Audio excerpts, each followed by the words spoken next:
and welcome to Bajaj Finance Limited Q1 FY27 earnings conference call hosted by JP Morgan. This event is not for the members of the press. If you are a member of the press, please disconnect and reach out separately. Please note that this call and your questions will be recorded and the recording will be made available publicly. By participating in the event, you consent to such recording, distribution, and publication. As a reminder, all participant lines will be in the listen-only mode, and there will be an opportunity for you to ask questions after the presentation concludes. Should you need assistance during this conference call, please signal an operator by pressing star, then 0 on your touchtone phone. And now hand the conference over to Mr. Anuj Singla from JP Morgan. Thank you, and over to you, sir. Thank you, Nirav. Good evening, everyone. This is Anuj Singla from JP Morgan. Thank you very much for joining us for the Bajaj Finance Q1 FY27 earnings call. To discuss the earnings, I'm pleased to welcome Mr. Rajiv Jain, Vice Chairman and Managing Director, and Mr. Sandeep Jain, COO and CFO, and other senior members of the management team. On behalf of JP Morgan, I would like to thank Bajaj Finance Management for giving us the opportunity to host them. I now invite Rajiv for his opening remarks, post which we will open the floor for Q&A. With that, over to you, Rajiv. Thank you, Anuj.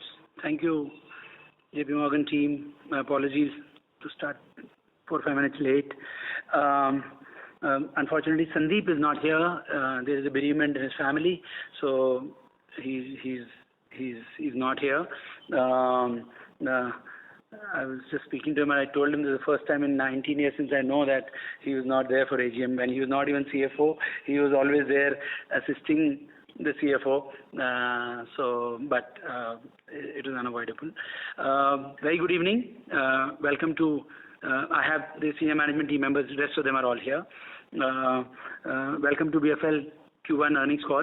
The investor deck has been uploaded on our website. I hope you've had chance to go through the same. I'll quickly focus on key updates for the quarter and management assessment before Q&A. I expect to take between just about 15 odd minutes. Let's jump to panel number 5. Excellent quarter, I would say. I mean, I've used this word after a long time. I would say probably 6-7 quarters. Across all metrics, actually. Volume momentum, new customer addition. We added 5 million new customers. AUM, we added a record 37,000 crores of AUM in a quarter. Profit growth was strong at 28%, and ROE crossed 20%, despite the overhang still there on account of DHFL dilution. So pretty good quarter, I would say. ROA came in at 4.7% and ROE at 20.4%. OPEX to NTI came in at 33.1, marginally higher than last year. It'll smoothen out as I cover over the next few panels. Panels 6, 7, and 8 is what I'll quickly cover the key high points. AUM growth was secular, I think, and broad-based, as you can see from the composition summary later in the deck. Gold loan portfolio, gold loan business sustained its strong momentum, grew by 112%. Business is now 4% of AUM. By year end, we foresee 2,700 to 2,800 branches. All goes well, maybe 3,000 branches, and AUM of between 29 and 31,000 crore. All organic, and is the only point I would make. Rural consumer finance and urban consumer finance grew by 49% and 38% due to organic volume growth on one hand, but also increase in SKU prices. So out of, let's say, 40% average growth, 20% is on account of SKU price increase and 20% is organic growth. We foresee further risk in terms of SKU prices going up is what the indication that we are principally getting from OEMs. Let's see. MSME grew by 2%. As you're aware, since last July, we've been pruning business due to sort of risk action that we've taken. It should come back into growth momentum by Q3 or so. NIMs remained steady in Q1. Deposit book came in at 68,500 crores. It's now 15% of the balance sheet. OPEX to NTI came in at 30.4. The marginal increase principally reflects our accelerated investments in gold loan and MFI branch expansion, as well as impact of new labor code. So new labor code contributed to 16 basis points, 60 crores, but in terms of 10 basis points. So 10 basis points impact. Since you count decimals, I'm making the point on decimals. Labor code, gold loan, and MFI branches. Overall, we are confident of delivering 25 to 40 basis points improvement for FY27 in OPEX to NTI. Full-time employee headcount stood at 73,261 crores. We added 1,650 employees. Excluding gold loan and MFI, the net addition was 811. On credit quality now, credit performance principally remained quite strong, with loan loss to average AUM in the new frame that we talked about, improving to 1.54% versus same time during same period 1.87%. Both numbers are comparable. As a measure of prudence, we've recognized an additional management and macroeconomic provision of 296 crores during current quarter on account of what's happening geopolitically and the monsoon uncertainty. Of course, monsoon has covered a lot of ground, I would say, in the last 15 odd days, but I think we still have some distance to cover on monsoon before we say that the Super El Nino did not impact the country. If you exclude this provision, because this is a macroeconomic overlay stroke provision, loan loss to AUF for the current quarter would have been 1.31%. New stage 2 and stage 3 contribution was 1.87% from 1.94% in the previous quarter. We expect continued improvement at this juncture on this metric over the coming quarters. Vintage performance, which is principally how the portfolio churns across 3 MOB, 6 MOB, 9 MOB, continue to reflect, I would say, significant and sustained improvement, and is now running below our FY20, our pre-COVID benchmark. I keep reminding people within the company and otherwise that pre-COVID remains my benchmark. People say our size was smaller. I don't agree with that point. I've made this point many times. Across businesses now we're looking lower than or equal to our pre-COVID benchmark, and we in general remain quite optimistic about the credit cost outlook for FY27. GNP and NPA came in line, 0.96% and 0.39%. Provision coverage is at 60%. We'll continue to hold there structurally. On portfolio credit quality, all businesses are green. You may see a marginal blip in business loan, but I have penciled as green because it's just a denominator effect rather than a numerator effect. The 3 MOB, 6 MOB, 9 MOB, 3 MOB, 6 MOB, and some vintages of 9, we are beginning to see significant improvement even over FY20. FinAI, while if some of you were there on the AGM, I've covered a lot. If you're not there, I'll just cover some points that I've principally not covered. We showed 5-6 different examples in production. If it was a physical one, I would have showed it in as a live demo, but on VC it was difficult to do a live demo. We're doubling down on FinAI transformation. We're expanding the AI unit from 230 to 400 people. We're also adding another 300 people in digital platforms unit. It'll principally augment our customer centricity, rapidly accelerate our technology transformation, and strengthen our lowest risk framework. I mean, this year the digital platform will deliver 47,000 crores of business. I am targeting that next year we should be delivering as Anurag is confirming, 50,000 crores. I'm targeting 100,000 crore volume. Is what between customer centricity, AI transformation, and tech transformation and digital transformation, all these three as they come together, that's really what we are aiming to do, so that from a push business we continue to transition towards being a pull business. In Q1 on FinAI, 27 bots are now live. But as we get deeper and deeper into this, we find more and more opportunities. So it's a continuous transformation frame. On data for AI, 45 million customer interactions were analyzed in the quarter through voice and text AI initiatives, and it resulted in 4 lakh additional offers and delivered 517 crores of disbursements just as a result of better insight into the consumer. On product and service discovery, banners, videos, podcasts are enabling faster and more efficient marketing. You will see massive acceleration in this by November, December. Massive, both from a GEO, SEO, and otherwise. In underwriting processes, we are seeing 20% plus efficiency using AI.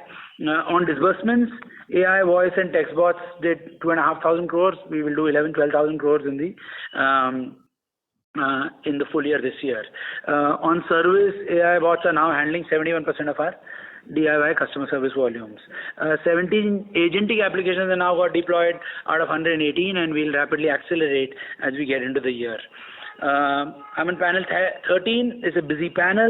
I'll just cover 2 odd points that it gives you texture on our data intelligence, consumer, agentic AI, and custom AI models.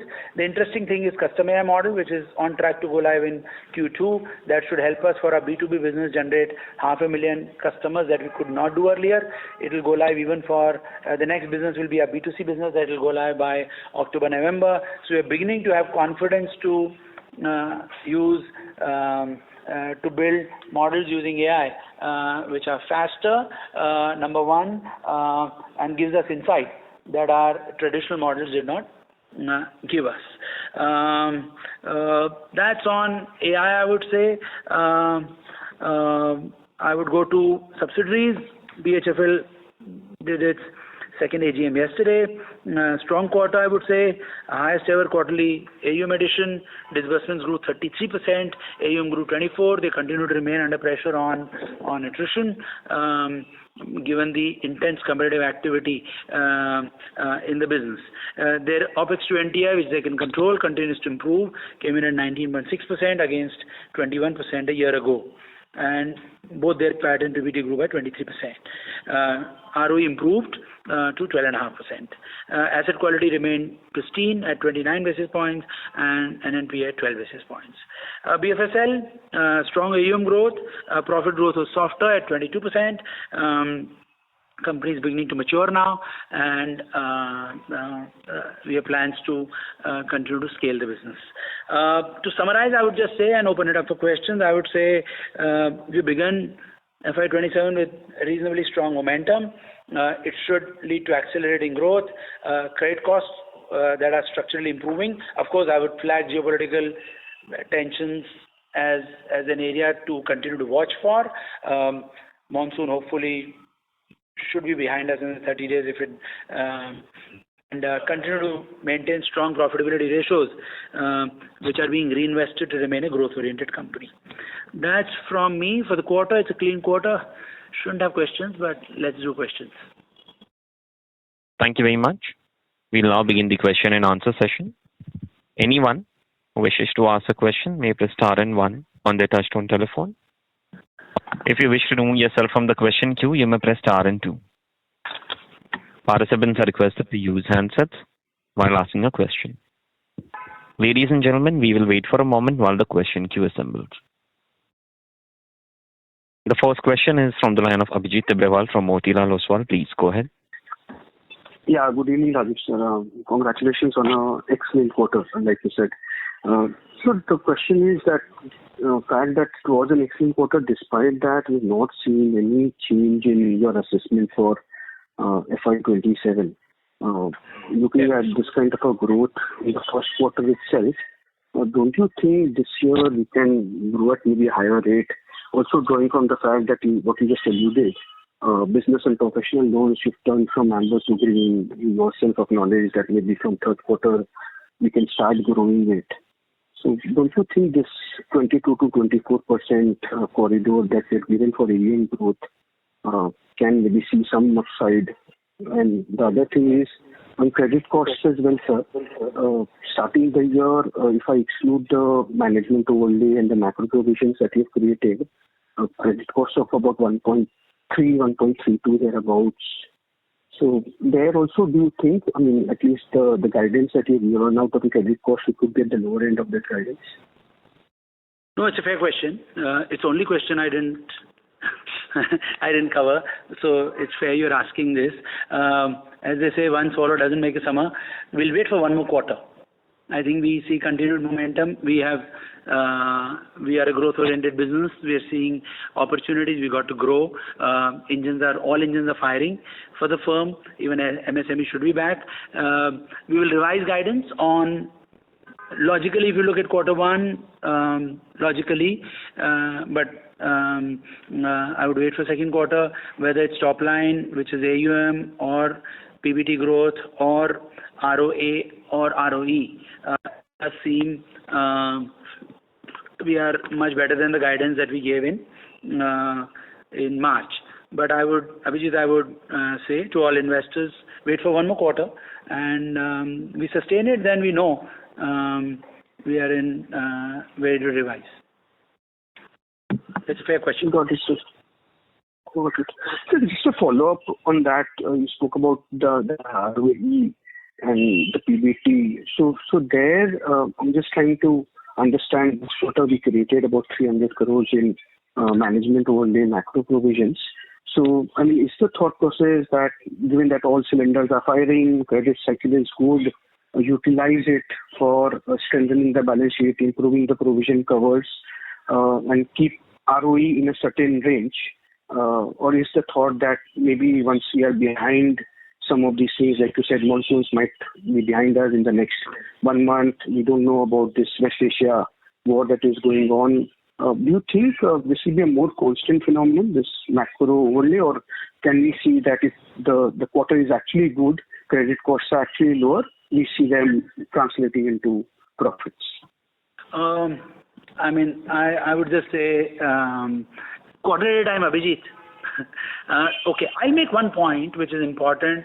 As I've said, that we will continue to work towards strengthening balance sheet resilience. That's the word. Second word that I use is bulletproofing balance sheet, because we are truly living in a VUCA world.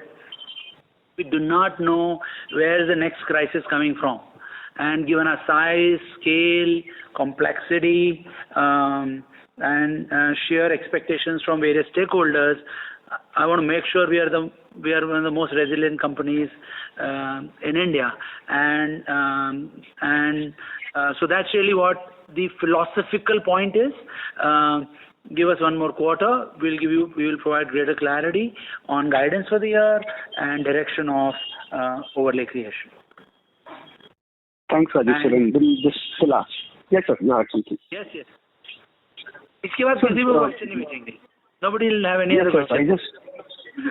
Sir, I just had one last question, and this is something we keep discussing a lot. You have your this term till I think March 28, if my memory serves me right. So, I mean, while we keep... I lost you, Abhijit. Abhijit, sir, we lost the line for Abhijit. His line dropped. We move on to the next. I request all the parties. January 28. No, I'll answer. I mean, so that we'll make a decision by January 28. December 27, January 28, which gives us a good 18 months to continue to stay focused on building a resilient business. Thank you. I request all the participants kindly limit yourself to one question per participant and rejoin for a follow-up. Next question is from line of Avinash Singh from Emkay Global. Please go ahead. Hi. Good evening. Thanks for the opportunity. One question in the directional credit cost and yield. I mean, it has been kind of a very excellent quarter, but even broader, if you see post-COVID, the credit cost has been kind of for the industry, despite the geopolitical turmoil and, whether it's a Russia-Ukraine war, now trade war, and now this. So you had turbulences. But for NBFC, the retail side of it, the credit cost structure, I mean, has been seeing a directional improvement. Do you see there is some kind of a structural improvement, or this is again a cyclical where kind of a mean reversion will happen? And if this is structural, do you see that structurally the yields will see a compression because the credit cost is improving? I mean, not just for you, from broader retail lending side of it. And second, if you can help, the absolute amount, of course, you have given, that the bot lead generated disbursement. But what would be the share today or this quarter, the share of that in the total disbursement? Thanks. That's fair. So look, I can't speak about the macro. Okay. One, I am not a macro person, I am a micro person. I've said in the past that risks going wrong is choices we make. It's got nothing to do with macro. In general, leave a COVID aside, and in general, risk decisions are the choices we make. We are very clear. The choice we are making is to being the lowest risk company in India. So that's a choice that we have made given our size, scale, as I keep repeating, complexity, and growth orientation. Risk doesn't hold the company back; it propels the company forward. I'm very clear about it. Look, as the risk costs are going down, we are accelerating momentum. It's a simple explanation in front. It's right here. Risk was not doing well. We were not doing okay even on growth. Risk starts to do well, growth starts to do okay. So when I'm a micro-focused, we are a micro-focused management. That's one point I would make. And the choice that we have made is we want to be the lowest risk company. On the other hand, if I want to make a point on, now it depends on what your risk thresholds are. Okay, that's the third point I would make. Our thresholds remain quite low. We track bureau data as to what is the industry's credit cost by line of business versus ours. Our risk thresholds are 30, 35, 40% of the industry in general on 30 days past due and 60 days past due. We track it. I track it since COVID. So that's our in general threshold levels, and that's where we intend to remain. So I won't comment on macro. But I would still, same point I would repeat, Avinash, that while you see crisis, you say it doesn't lead to that kind of pressure, the pressure that you envisage.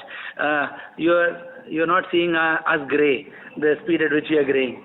So, it's VUCA world is not making life easier. It's only making life harder. So it's the only last point I would make. Thank you. And if you can quantify the share of, I talked about it actually in the AGM. The number for digital contribution, right? Or AI contribution? You were asking AI contribution or digital contribution? Yes, AI contribution. The absolute amount is given, disbursement, but we don't know the company. So let's say in a given month, if we do 4 to 6,000 crores of urban and rural consumer PL, that's around 6,000 odd crores, between 20-22%, but 17-18% is coming from voice bot data put together. That would be 20 odd percent put together. Go ahead, Anurag. The call center business is 30%. Of the call center business, as Anurag is concerned, 30%. Data, conversion, everything put together, you assume it is 20%. So just for PL, whereas for gold loan, digital platform is now contributing to 25% of the business.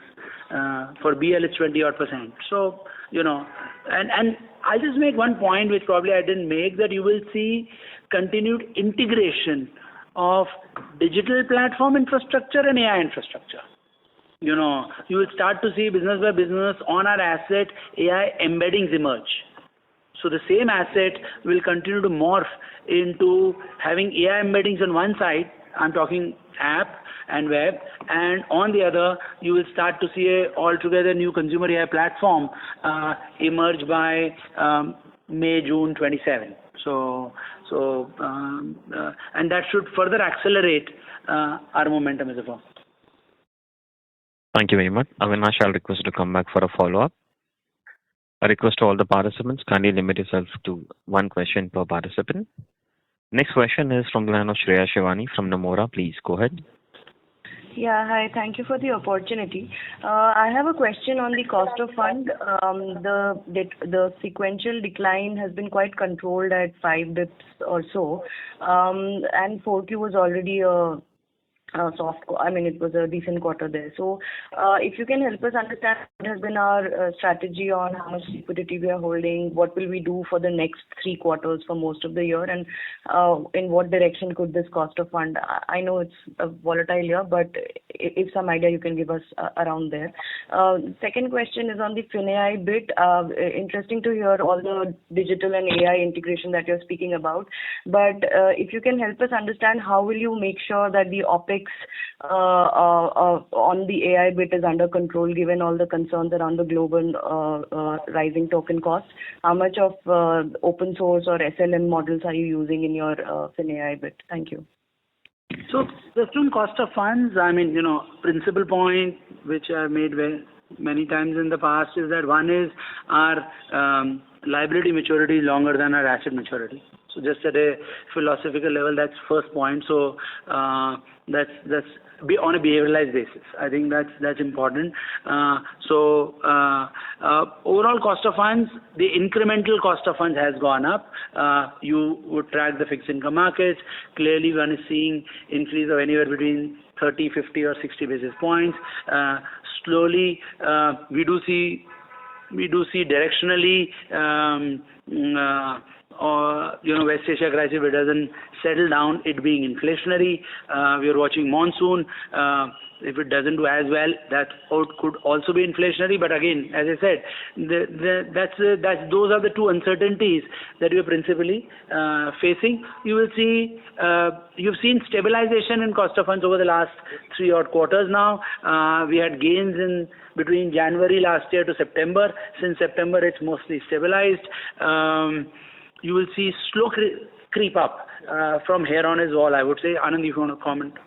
No, we expect it to remain range bound at these levels only, and maybe with a slight upward bias, as you pointed out, because of some of the other issues that those are there. Otherwise, we expect it to remain range bound at these levels only, possibly. Thanks, Anand. On your second point, we're clear about it that cost. I'll let Anurag make a point. So-called calculator. We know what we're spending on, but I'll let Anurag expand on it. Yeah, that's right. So one of the baseline that we use is wherever the costs are involved, we make sure the cost of the AI is less than the cost of the human labor getting deployed. Like if I can talk about like voice AI will be like 1/3 of the human cost today we run our voice model at. Vision AI we use, as you rightly mentioned, we use a lot of open source technologies, and we use our own context layer or the RAG infrastructure, that's what we call it, which necessarily reads the local AI model rather than going to large language models. And the third strategy that we use is we do not go for a full-length large language model. We use flash to mini models, which delivers better outcome at a lower cost. And I think we use these 3 kind of strategies to contain the cost. And respect to the new business origination, we keep cost at times in mind, or rest of the time the business takes care of the cost. So I'll just summarize Anurag's point. On one side is the use case. Use case must be at 1/3, 1/5 the cost. That's one side. Other side is how do we do technology development to ensure that we are optimizing at best. If OCR for 2 vision documents can solve the problem, why use AI? That's as simple an example with 98% accuracy. Then there's no fun in, we are not doing this for happiness, we're doing it to generate efficiency. So that's the second point. Third point, however, I would just say that as the adoption increases across the firm, as the deployment increases, it's a line to watch for. This is the only third point I would make, because once people, whether employees or consumers, start to use it extensively, we will actually see we would see the benefit that we are clearly counting on, but I would not ignore the point on cost as well. So first 2 done, third we are watching out for. Right, that's useful. And just on that point that you mentioned that we are not going full length on LLMs, you have in-house SLMs, right, which you would have, your engineers have created or not? I mean, just one extra point there. Yeah, that's what I mentioned, the internal RAG infrastructure and the building on the open weights, open source models. Yeah. Got it. Yeah. Thank you so much. Yeah. Thank you. Next question is from the line of Kunal Shah from Citigroup. Please go ahead. Yeah, thanks for taking the question. So firstly, again, touching upon the point on margin, this time yield improvement appears to be largely because the growth was led by consumer durables, and we kept excess liquidity as well compared to where we were in fourth quarter.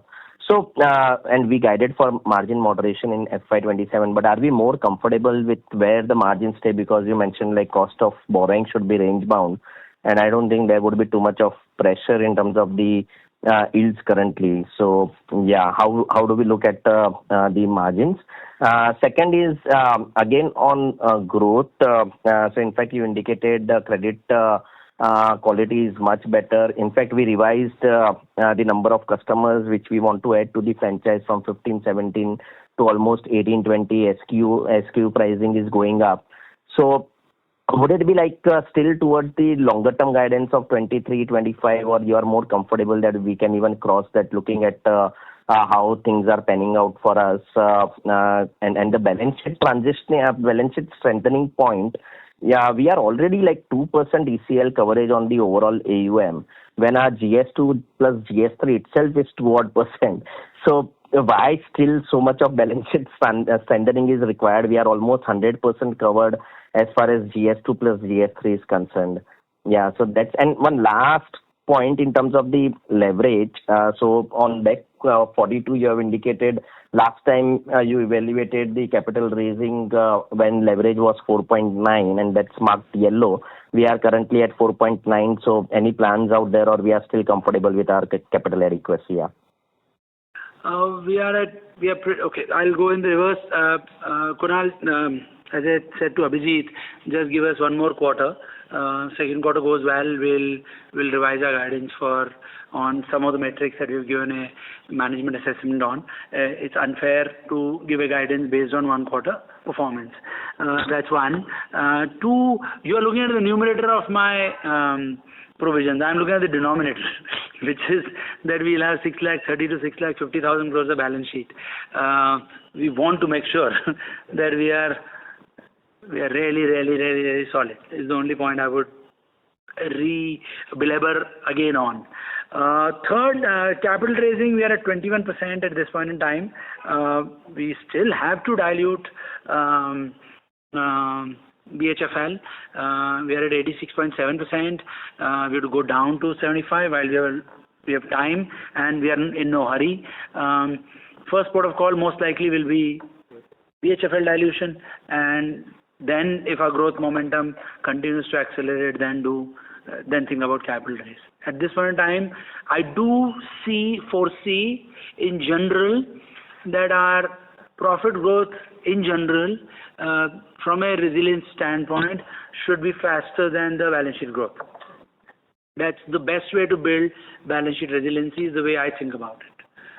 So that's just the third point, Kunal, that I would make. Got it. And margins? Margins, give us one more quarter, plus minus as Sandeep is not here, I'm missing him. Whatever Sandeep has guided for, or what we've said, I think that now moderation 10-15 basis points is what we foresee. At this juncture, give us a quarter. Okay, got it. Yeah, thanks. And I'm not hesitant. I want to make sure point that you may say, why are you hesitant? What are you thinking about? I'm thinking about nothing. Okay. I can change the guidance today. It's not a problem. So it's not lack of confidence. It's just it's just being conscious of the fact that what we say we stay with. So that's all. Nothing else.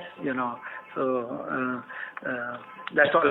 Because since this question has been asked second time, I want to make sure it's not lack of confidence. Just okay, perfect. No, that conveys. Yeah. Thanks. Yeah. Thank you very much. Next question is from the line of Piran Engineer from CLSA India. Please go ahead. Yeah, hi team. Congratulations on the quarter. You sound much more confident this quarter than at least I've heard in the last 10-15 quarters. So, last quarter also I was confident. No, but this time it is double, and we can all sense it. But anyway, so thanks for taking my question. Just two things. One is you always share your statistics around consumer leverage. Like 3PL number of customers used to be 7-8%, went to 13. Where does that stand? That's number one. Yes. Number two, just qualitatively and quantitatively both, can you just talk about the gold loan business? Because there's just so much competition. You know, every Tom, Dick and Harry wants to enter this space. We've built a book of 20,000 crores targeting 50,000 or whatever. And you also mentioned one thing in one of your replies that digital platforms is 25% of the business. So how does that really work? So just more color on the gold loan business would be useful. Thanks. Yeah. So as one thing, as we track bureau data, I think, and Avinash had asked the question, maybe I should have mentioned it then, that at least we're seeing stabilization.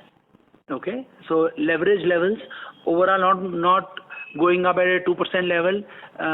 Last year the number looks to be at 1% level. Okay, and the 30 DPD data for the businesses that are prone to higher level of prone to leverage and prone to are looking better. They are flattish actually, as Shruti is confirming. They are not deteriorating anymore. Year on year there is improvement. I still compare versus FY20. I still see, so what year on year is improvement in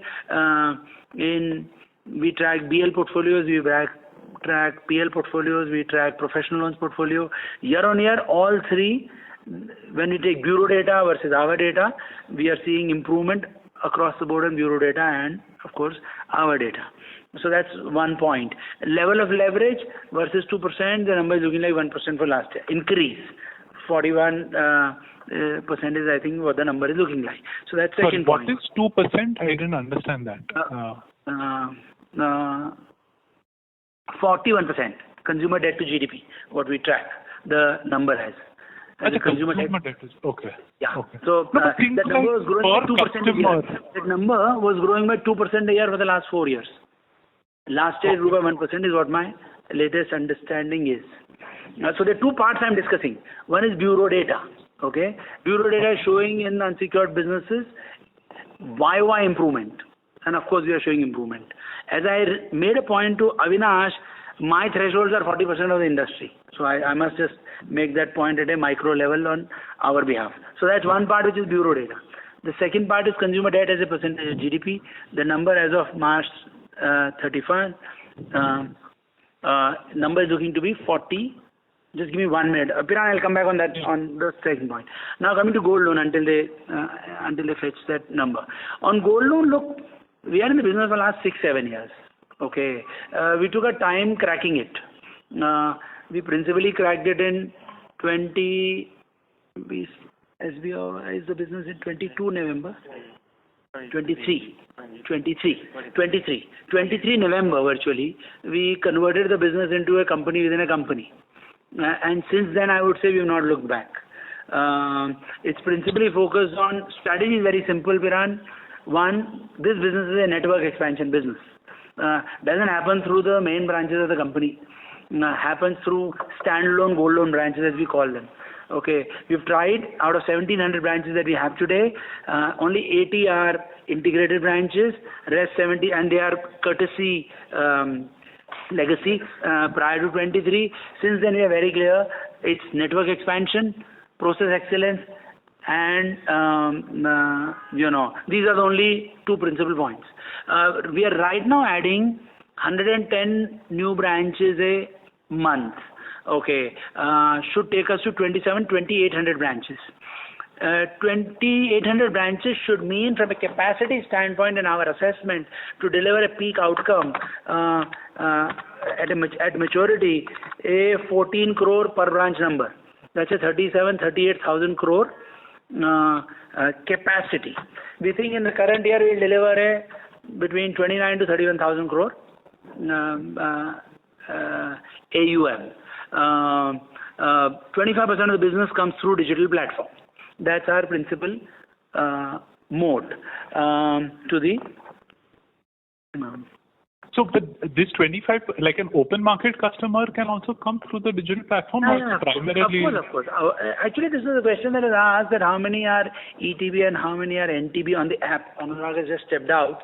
Out of 86 overall would be useful. Out of 86 million customers, my sense is ETB, NTB of app is 70%. 70% is ETB, sorry, and 30% is NTB customer coming for payments business, coming for just downloads as a result of ASO activity. So between 70-30 is the mix. Understood. And just one other bank sort of mentioned that gold because they offer it at lower rates. Do you see that, not for your business, but in general as a threat to the PL segment where somebody could just easily take a gold loan and PL loses popularity? So two things are happening. I think it's a good business for self-employed. 90% of the customers are self-employed. 95% are self-employed. It's a good business for a self-employed customer. One, it has no friction costs. Okay, entry exit costs are very low. Let me make a point in, and those who have small working capital needs, it's a very good proposition. That's the second point. Third, has much lesser credit filters, while RBI has tightened the requirements of as a result of the comprehensive regulations that came out and that went into force from April 1, but still remains low on credit filters. I think that's the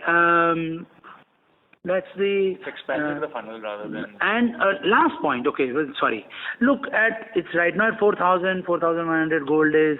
At 4,500, 5,000, it was becoming a business in terms of what one could originate. Okay, one could easily say at $4,500, we track, let's say, or 1.5 lakh rupees per 10 grams. It's a reasonable frame for a customer to raise 8-10 lakhs of working capital, which was never the case when gold was at $2,000. I think that's a fourth point. You're seeing expansion of the denominator itself is the only added point. If it comes back to 2,500, then the fourth point will go away, rest will remain true. Understood. Okay, yeah, that's useful color. Thanks and wish you all the best. Thank you very much. Next question is from the line of Abhishek Murarka from HSBC. Please go ahead. Yeah, hi Rajiv and team. Good evening and thanks for taking my question. Hi.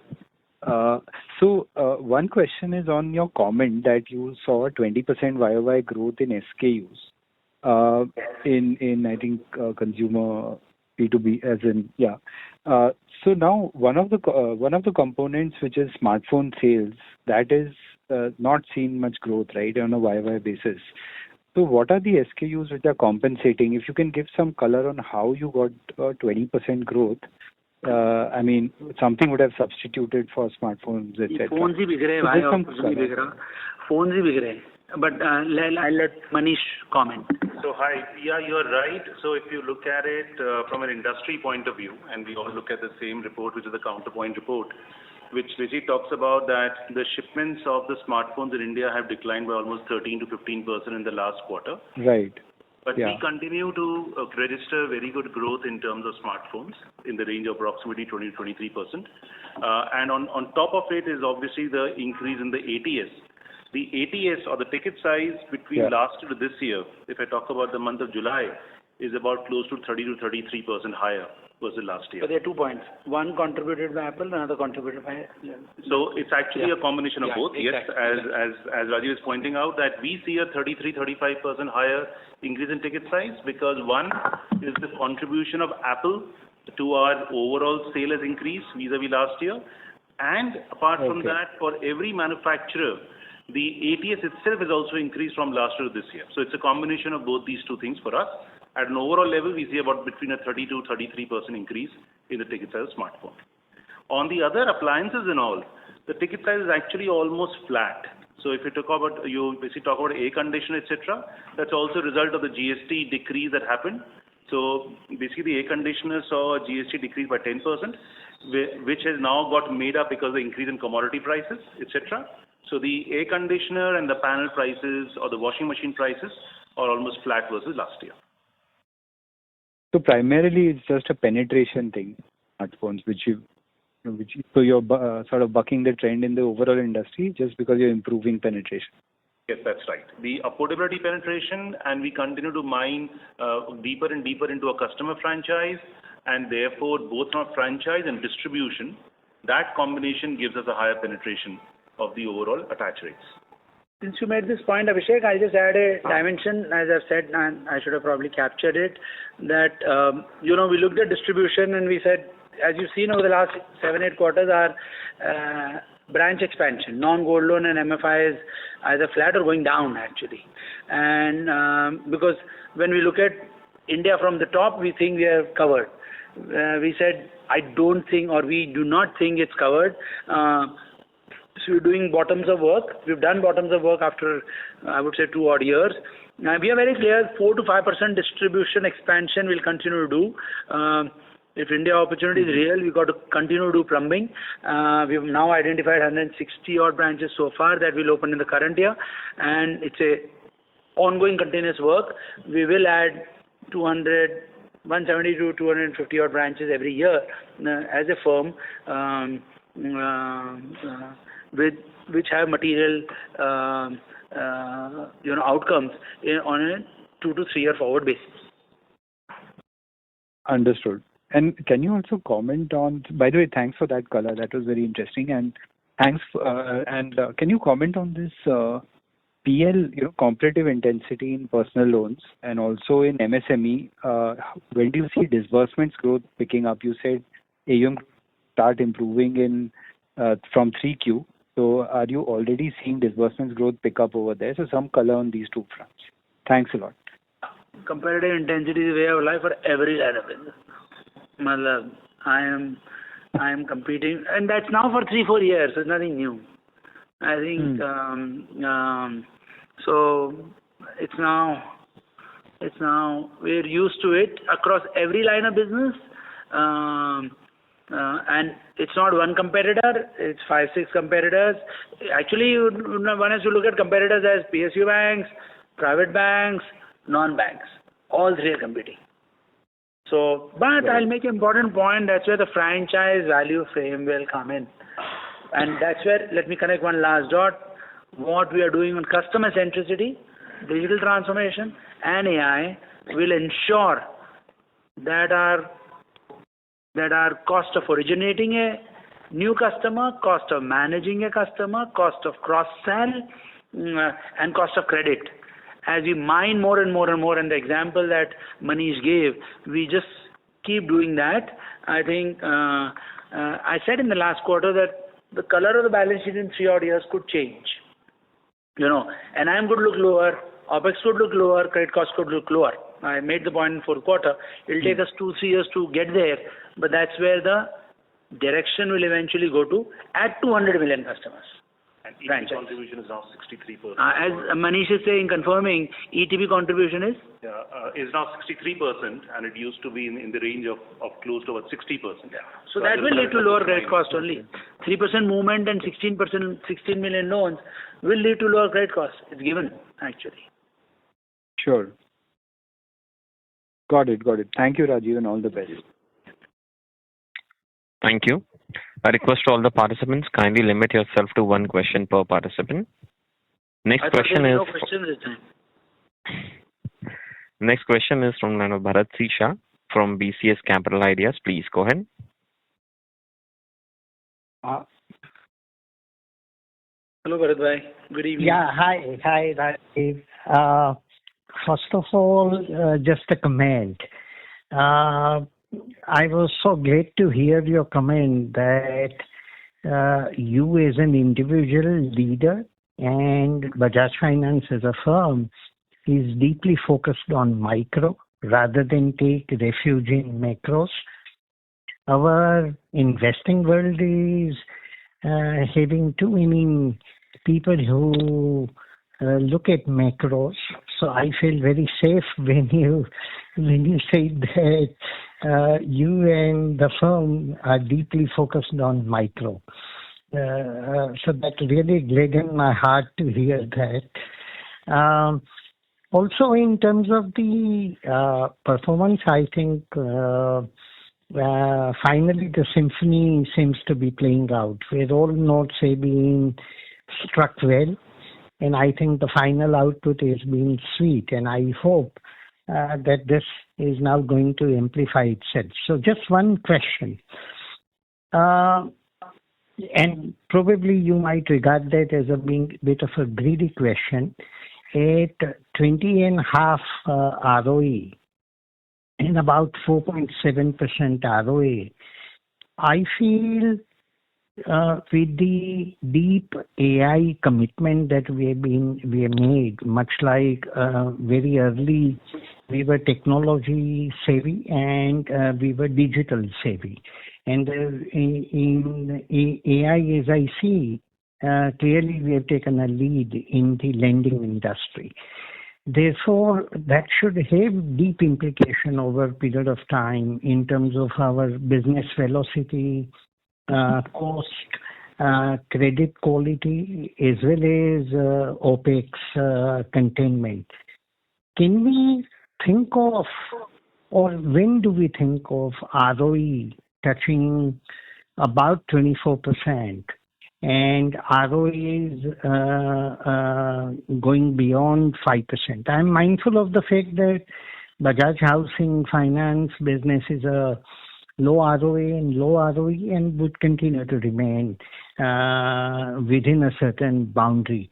And therefore, our Bajaj Finance net standalone is much better number. But I'm saying on a consolidated, do you think it is possible where ROAs will cross 5.25 and little bit of leverage stretch and we touch closer to 24% ROE? So, Bharat, if I was to maximize, the answer is yes. But if I was to take a longer-term sustainable view, now, taking a longer-term sustainable view, if it happens, nothing like it. That will be a true symphony. We'll go for orchestra one day together. Okay. But continuing to reinvest in business, I am interested in long-term sustainability. There are 2 new lines of business that we are at this juncture planning to launch by January, February. We are, as I showed in my AGM today, that we continue to grow with it. Despite all the, so we think India opportunity is real. And I am not sure now is the time to maximize. Now is the time to continue to, but we must remain responsible. Now, can 1921 become 2022? Very much possible. I mean, with investing, which means we become more efficient. AI transformation starts to either accelerate top line or decelerate costs. Logically, it should do both, but given our sustainability quotient of continuing to invest in building businesses, looking for new opportunities, I would say instead of 1921, can we look at 2022 as the drag reduces of excess capital? That will also have a role to play. You will see improvement in Q2 in ROE because we would have paid dividend. So actually, that number will automatically improve. And as I said earlier, we don't foresee raising capital.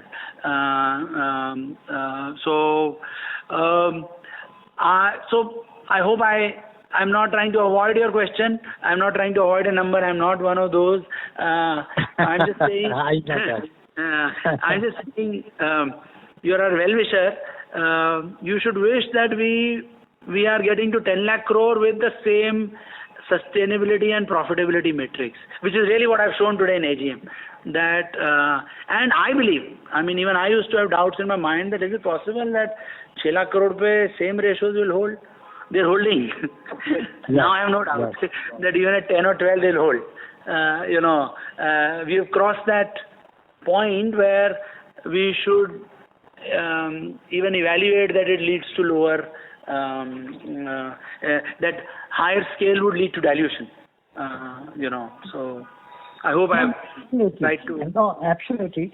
My question was not about immediacy.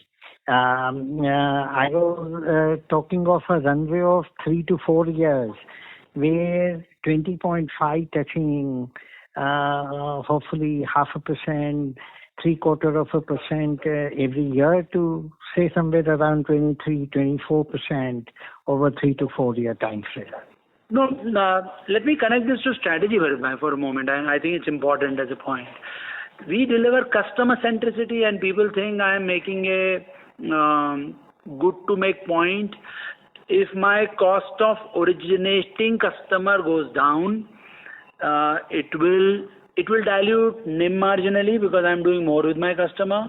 At 200 million franchise, which nobody comes near, and we are very confident of getting there. It will bring down the cost of operations, and it will bring down the cost of credit.